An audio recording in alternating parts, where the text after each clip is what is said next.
ऐसा लगता है कि एक फर्द वाहिद को खत्म करना ही है इस वक्त सब चीजों को। और ये जो है वफाकी गुजरा सुबह से लेकर शाम तक टर टर टर टर टर टर करने वाले, और जनाब के लिए हाँ अगर माइनस इमरान खान हो जाए पार्टी तो से बात हो सकती है, ये ऑप्शन है, तो तुम्हारे को ऑप्शन है, तो तुम ऑप्शन दोगे किसी को? तुम्हारे पास तो इतनी ऑप्शन नहीं है कि तुम किसी एक बंदे की मुलाकात करवा सको, बड़े ऑप्शन तुम ऑप्शन करोगे, पल्ले नहीं गते कर दी मेला मेला है। आप तो शुक्र मनाए कि एस्टेब्लिशमेंट और इमरान खान की जंग के नतीजे में जनाब अली आप लोगों के मौज मेले लगे।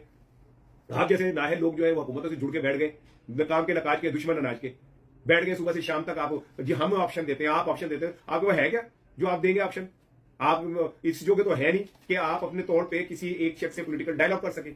आपकी तो इतनी हैसियत नहीं है कि कौमी असम्बली के अंदर एक जमात का जो अपोजिशन लीडर है उसको ही मनवा ले, मान ले, सेनेट के अंदर मान ले, आप ऑप्शन देंगे। ये लड़ाई जहां पे है, जिनकी है, ये वहीं पे ही लड़ी जाएगी। इसका नतीजा क्या निकलेगा, किताब क्या निकलेगा, ये वक्त बताएगा। लेकिन आप अभी शामिल बाजे वो मौला जट फिल्म के अंदर रूरी ना, तो मौला जट जब जा रहे होते हैं कचहरी तो वो 4 तांगे में इधर लटके होते हैं, 4 तांगे में इधर लटके होते हैं वफा की वजह से, और मौले जट ने रूरी ना तुम सुट देना है थले, वो या तो वेला आप दसेगा कौन मारता मैदान का ले। आप तो वो लोग हो यार।